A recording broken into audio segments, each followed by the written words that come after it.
Good evening, everyone. My name is Janice from TwoSistas podcast. Today is Triumph Tuesday in the USA. It is July the 12th. I think I'm right on the date. So it would be July 13th, which would be Wellness Wednesday in Australia with our amazing guest, Kate Boyle. Kate, welcome to the TwoSistas podcast. Hi, Janice. Thanks so much for having me on. And yes, you're right. It's Wednesday here, Wednesday the 13th. We're ahead, always ahead. Okay, well, that's good because, I get a little time zone challenge. Well, a lot time zone challenge, but I am getting better at it. As some of you may notice, Carol's is not on yet. She's been delayed a little bit and she should be on shortly. So we're going to continue with the conversation. So you are a qualified nutrition food scientist, and wellness is kind of our thing. And I know obviously it's your thing. Tell us how you got started in that field. Well, it goes right back to being a teenager. I was a dancer growing up. So was set on a career in performing and dancing, but unfortunately at the age of 16 I tore the meniscus in my knee. So that was kind of potentially a career-ending injury. I was kind of told you can go on, but you'll never be front and center. You'll always be in the back row because that injury is never going to, you're never going to be the same again. And being a dancer growing up, obviously nutrition was a really big thing, and I was constantly under eating, constantly restricting what I eat, constantly having to focus on how I looked. And so when I kind of found out that dance was not going to be my career, I decided that maybe I could help other young dancers with their nutrition and movement, and went off and did the nutrition and food science course and became a nutritionist. And then through that, teaching dancing part-time, still keeping that love of dance going, I also went off and did the Pilates course and sort of entered the rehab side of movement, rehabbed my own body, having, knee injuries, torn hamstrings, back pain, you name it. I rehabbed my own body and then kind of put it all together and started to work with clients on their nutrition, on their movement, and really bringing that holistic approach to health. Wow, that is amazing. And of course, I want to introduce you to the other half of TwoSistas, my sister, Carol Sue. Hi there. Sorry a little late. I had a prior engagement, so got on a little bit late, but we're excited to have you on. Super impressed already from what I've been hearing, so let's get to it. So I love the fact that you had mentioned, like, you did not let that injury stop you. No, I had to, take time out. I had to, reframe what I was going to do, but I knew that I was going to help people in some sort of way. This experience that had happened to me, I think it's quite common in dancers. You're so laser focused on just trying to reach one goal that when that kind of disappears, you are lost for a bit, but you've got to find a way to do something else. And so I figured trying to turn my, negative experience into something positive, that the best thing I could do was try to help others going through the same situation. And, again, it just goes back to, you took something that had happened to you and it was like, okay, how can I turn this around? How can I help others? And I love the fact that you say movement. Don't you too, Carol Sue? Because we always talk about that. Whoops, we lost her. I'm sure she'll be back. There she is. But the movement aspect of it. Yeah, we're having some dead zone, so a little bit. I don't know. Can you hear us okay? Well, I can hear you okay. Okay, well, now we hear you better. So I was just commenting on. Oh, good, awesome. We were talking about absolutely, and what I was saying about her injury and how she, had to basically pivot her career, her thought process by still keeping the passion that she still loves. She just had to do it in a little bit different way. And I think we can all relate to that. There's so many times that, we derail, whether it's either from an injury or from a mind. It could be something financially. It could be a disaster that you didn't know was about to happen. And instead of giving up, you redirected that energy and that passion. And so. Oh, we lost the audio on that again. And you know what? Okay, now you're back. I know there's some weird things that go on with the internet, and I'm in the car, but I'm literally a gateway away from the house. So hopefully this won't happen again. But what I was saying was, I think we all can relate to different pieces of our life where we've had an unexpected derailment, an unexpected twist to the journey that we weren't prepared for. But when I think about that, I always think about, well, really, was it a twist? Maybe it was supposed to happen that way. Kate, I think it was. Yeah. I really do.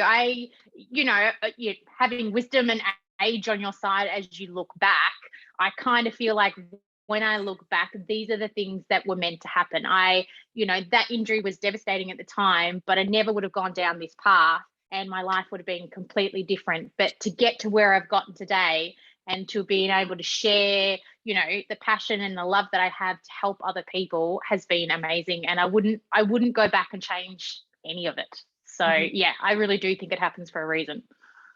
And that goes to show you too, that I want to kind of dive into a little bit more about the nutrition aspect of it, because you also bring holistic nutrition into your practice, correct? Yes.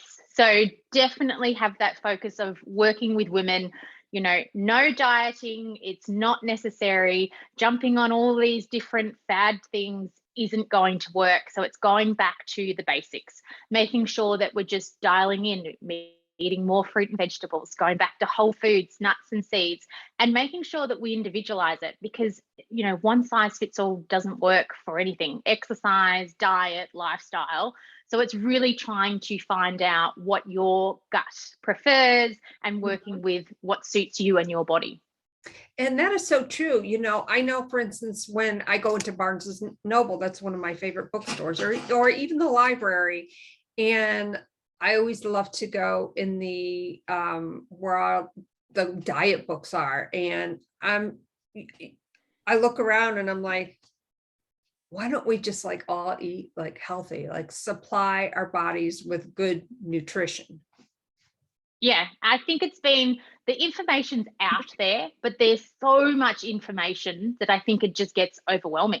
And you hear from your friend, oh, they did keto and that's fantastic and that worked. And, another person's done, a meal replacement diet and that was fantastic for them. And you hear all this different information, and sometimes it's hard to filter out what is actually going to work for you.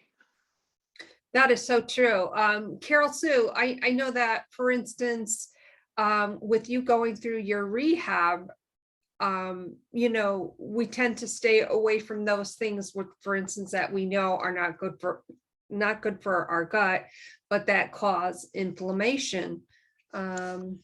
She's still there? Yeah, there she is. I'm here. Sorry, I am. That's okay. No, go ahead. No, so why don't you comment on that aspect of it? Because I think especially too with your injuries and related to, as we always talk about, gut health and foods that cause inflammation. Oh, that is a key piece. And first of all, I don't like the word diet at all, because when we really think about it, we all diet. Diet is just eating. It's just really understanding your dietary needs, which actually will dictate what diet, whether good, bad, or indifferent, you're going to lean towards. Now, hopefully, we're hoping that everyone is mindful of their body and understanding that your body changes every 7 years, and you have to listen to your body. A lot of people don't. Oh my God, I love those chocolate chip cookies. I eat them all the time, and damn, I get a migraine every time. I don't know what it is. Well, it could be the sugar, it could be the chocolate, it could be a couple different things. Could be the dairy that's in there. A lot of times people are getting migraines because it has to do with inflammation within the body.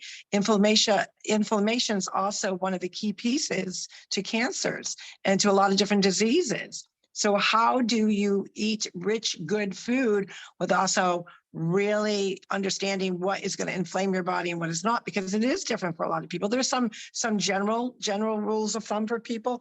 So for me personally, I knew that even though there was, I grew up with dairy. I mean, we all grew up with, milk does the body good, which is the biggest misinformation that there is that's out there, because if people understand that dairy is the #1 contributing factor to women in breast cancer, it just is. And how ironic that is when you think of the American Cancer Society, and then they've got milk cartons with pink ribbons on them.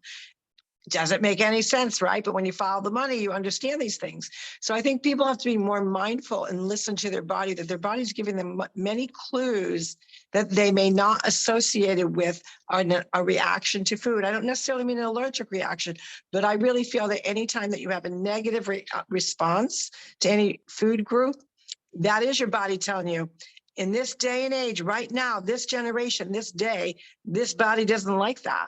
And it could be something that is going to be forever, or it could be that you're just going through that 7-year period of change. But for me, I always ate dairy up until about 7 years ago. And, we know that dairy increases fluids. A lot of times it's not good for your lungs. If you suffer from different respiratory diseases, whether it's asthma, even those that have a lot of severe allergies, you eat dairy, that increases the secretion that's in your body, which again, is producing all these fluids that lead to inflammation. So you just have to be mindful of and listen. For me, it's knowing what your body's telling you, and it's not always the obvious. It's not always vomiting. It's not always diarrhea. It could be a skin irritation. It could be headaches. It could be joint pain. It could be stomach pain.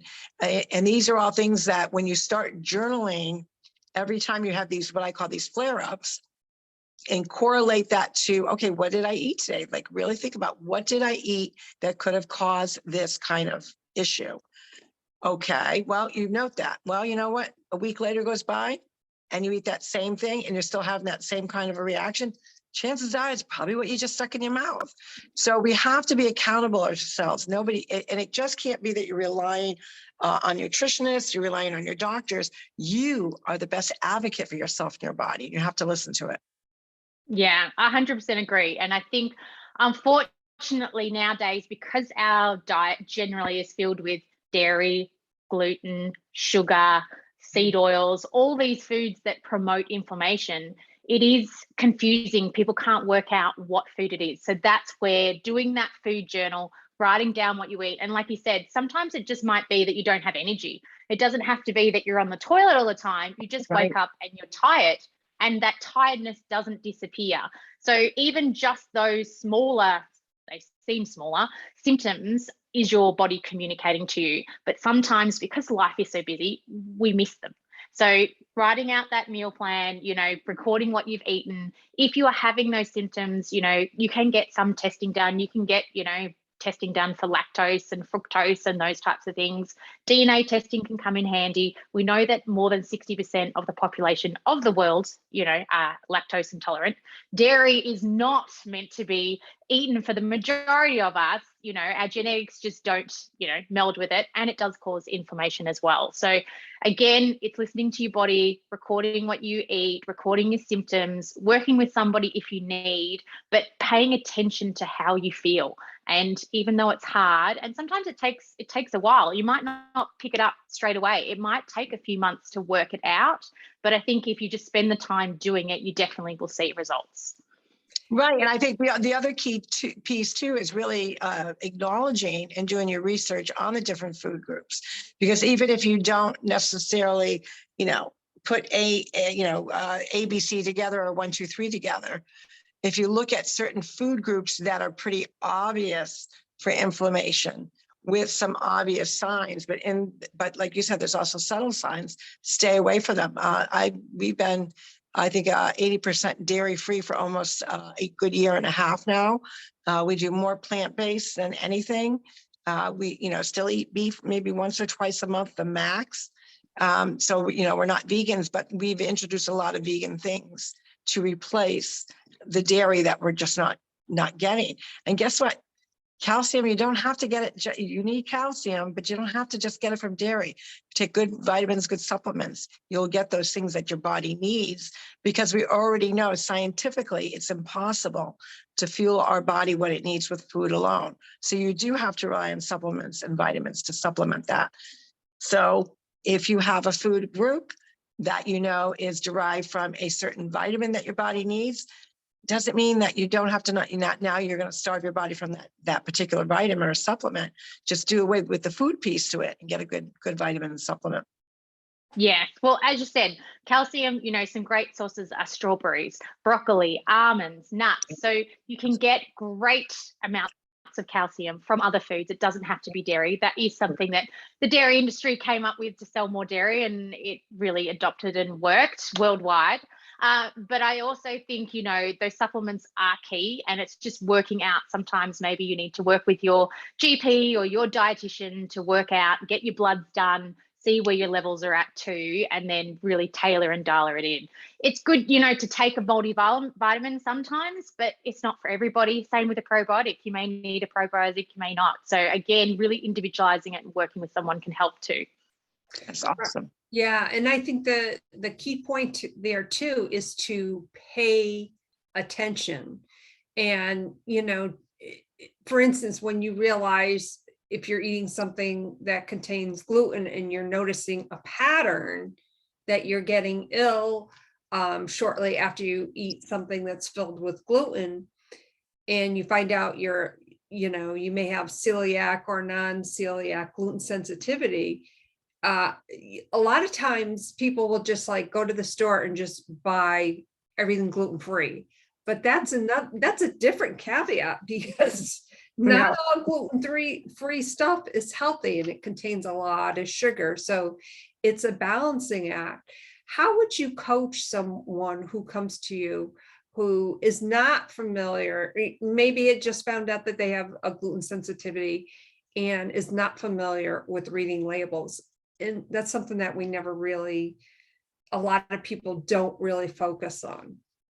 Yeah, and reading the labels is so important, because there are so many hidden ingredients in them, and gluten may be listed in various different forms as well. So that's the other thing. So usually I'll work with them, explain, what we need to be looking for, reading the ingredient list, making sure that sugar isn't one of the first ingredients, because that's a really big thing, and then trying to read and to find the gluten, but also educating them to go back to more of the whole foods. Steer clear of those processed foods that are going to have excess gluten, sugar, additives, preservatives, going back to whole food sources like rice and quinoa and veggies and, nuts and seeds, and depending on how they digest grains and beans and legumes and those types of things. So we always tend to start with the whole foods and then add some of those extras in as much as we need.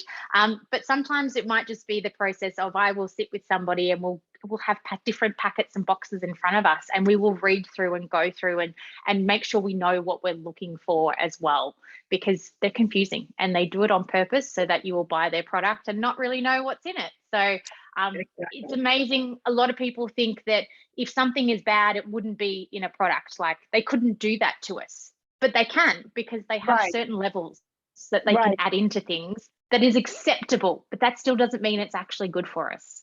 Right. And we've noticed that with, we've actually had a podcast probably about a month ago where we actually did talk about different manufacturers, especially in the United States, where they're not as stringent on that piece to it. And we would find the same manufacturer, the exact same product in many different countries. And, the United States would have the real garbage, bad ingredients, and some of these other countries did not. So it goes to show you that they can make that product cleaner and healthier, but it costs more, so they don't. Right. Yeah. Right. Bottom line, all the money. Right. And I've always, said to my health coaching clients, hey, if you can't pronounce it, if it has an OSE on the end of it, like start out with those key things, like read it. And if you like see this word and you have no idea what it is, Google it. Maybe take a picture when you're at the grocery store, like of a product, a vegan product, or even a gluten-free product that, oh, wow, this looks nice. It'll be great. This is something that I can have. Don't buy it initially. Go home and look up your ingredients and then report back to what you find. Yeah, we have I don't know if you have it in the States, but we have a great app here called Chemical Maze. And so you can just type in the number like 621 and it'll come up and tell you what it is, whether or not it's safe, and, if it causes anaphylaxis or breathing issues or cancer, or, what links there are. And that is a fantastic app. Here in Australia, it's about $13 to purchase, but it covers food and makeup. What was the name of it It's again? called Chemical Maze. Chemical Maze? Yep. And that's a fantastic app just to have on your phone, so that if you're at the shops and you're looking at a product and you see a number even or a word and you just type it in, it'll come up and tell you whether or not it's safe, whether or not it has been banned in certain countries, or whether or not it's borderline. So there's some studies that show maybe not so great, but some studies to show that it's okay. So that's a really great app to use for people. Awesome. See, there's an app for that, and I'm actually looking it up right now to see if it comes up. Kate, do you believe, or do you think that there are bad foods out there? That's a really difficult question. I would say to somebody, there are foods that how I educate my kids are, there are foods that we want to eat most of the time, and there are foods that we want to eat sometimes, and there are foods that we only really want to have very occasionally. But I do tell them to listen to their body, and my daughter who's 8, she knows that if she goes to a party and has, say, chips that have got some sort of seasoning on them, Doritos are a big one for her, she will end up on the toilet afterwards. And so she knows that those aren't the foods for her. So I don't necessarily think there are bad and there are good foods. I think there are foods that suit your body and foods that promote, growth and health, and there are foods that are not. So I don't like to get into the labels side, but there are definitely foods that I wouldn't recommend, that's for sure. But to say that they're bad, it's I think sometimes when you're speaking to different people, that can promote more of that sort of negative mindset that I can't eat that, I shouldn't have that, and there's restriction around it, which can potentially, coming from my background of eating disorder, can lead down that avenue. So I steer clear of the good and the bad, but I do stick more to the, eat all the time, eat sometimes, eat very rarely, or listen to your body and don't eat at all. That's interesting. Thank you for sharing that. And, we know sometimes too that different additives also can, trigger migraines, or, different episodes of, different types of sickness. When I want to go back to the holistic nutrition aspect, when somebody hears the word holistic, how do you explain that to them so they have a better understanding of it? I kind of explained it to them in the sense that we want to make sure that we're looking at our overall health in mental health and physical health. So we're not just trying to look a certain way. We want to have energy. We want to feel healthy. We want to think about longevity. So what's going to be serving us long term to really protect our bodies and help us feel the best we can be, happy and well. So looking at it from that sense, and also explaining that it's not something that we do short term for just a week or a month or whatever. It's a new way of our lifestyle. It's educating ourselves to make better choices for now, but also for the future. So we're adopting new habits and trying to encompass that in a sense that we're going to look at our food, but we're also going to look at our stress and our sleep and our movement. So that holistic approach comes into food, but it also comes into the whole lifestyle as well. Mm. And one of the things that you said there too, which I know a lot of people struggle with, I know that I do, is sleep. And I always think of sleep hygiene as this very, like this ritual. Like for instance, it can be for some people, but it doesn't have to be either. Right. It could just be something as simple as, for instance, taking your electronic devices and making sure that they're not on your nightstand, or, I'm one of those people that loves to watch TV in bed. I usually fall asleep with the TV on. I've just done that for, gosh, about 10 years now. So that could be part of the problem. But sleep is so vitally important. And I think a lot of times when we talk about, our mental health, our emotional health, our physical well-being, I think sleep gets a bad rap, and it shouldn't. Like, we have to realize that is so important. Yeah, well, sleep is when we're doing all our rest and our regeneration within our body and ourselves. It's when our short-term memory is being, transferred across to long-term memory and those types of things. So there's a lot of repair work happening when we sleep. We also know that with our cortisol levels, so cortisol being our stress hormone, that if we can fall asleep before 11 a.m., okay, our cortisol levels have dropped as melatonin rises, but we actually get a second peak of cortisol just after 11 p.m. So if you're staying up later and finding it harder to fall asleep, it's because you kind of had that, you say you're tired and wired, or you get your second wind, and that's because that cortisol has started to pick back up again. So, trying to get to sleep before 11 is great if it fits in with your lifestyle. But I also think having that sleep routine, for our kids, we make sure that they have, a bath or a shower, and they brush their teeth and they read a book, and, they go to bed. And we have those routines so that they're not bouncing off the walls, and doing stimulating activities before they go to bed.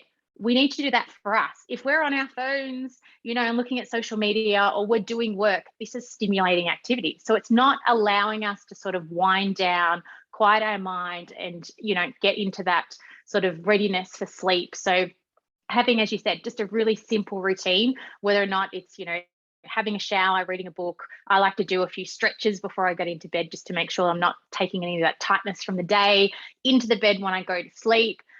If you are watching TV, wear some blue light blocking glasses just to try to stop some of that blue light to hitting your eyes, just so it helps that melatonin production. There are things that we couldn't put into place, and it don't have to be too hard, but trying to adopt some sort of sleep routine is definitely beneficial. How's your sleep routine, Kasu?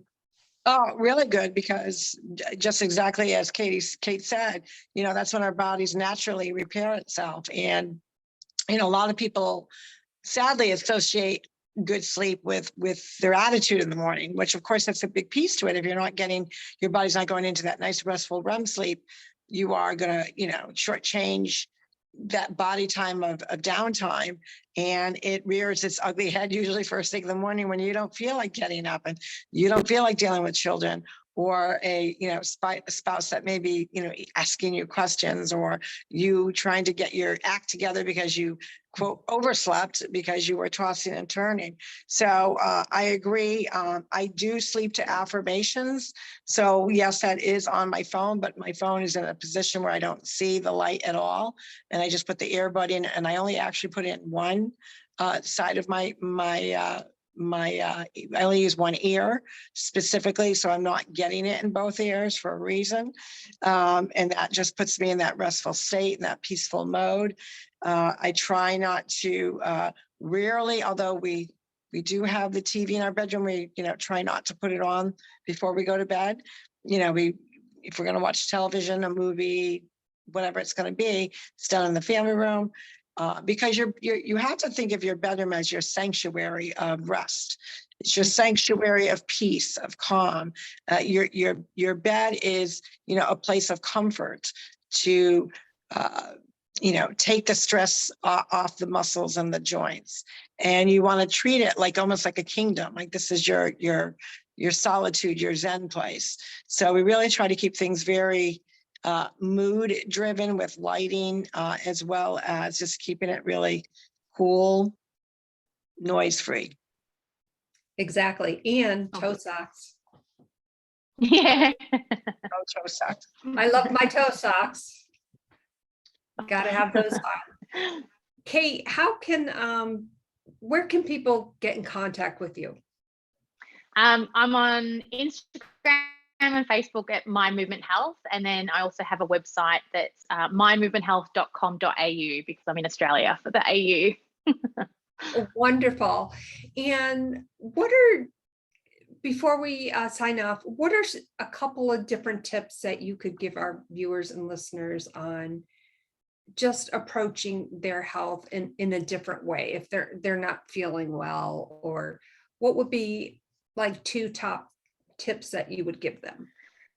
I always say just take it one step at a time. So I think, even if you're wanting to change your health, you think, I've got to start exercising, I've got to eat healthy, I've got to go to bed earlier, and we try to do a bit too much, and we just need to focus on one thing only. So today you might focus on drinking more water, or you might go to bed 15 minutes earlier, or you might eat some more vegetables. So just pick one thing.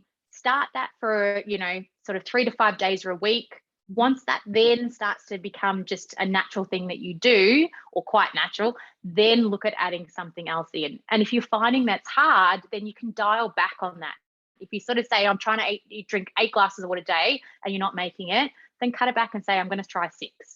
Get to that one and then add on. So simplifying it is the biggest thing that I say, not trying to do too much. And the second one is choosing the thing that will make the biggest difference in your life.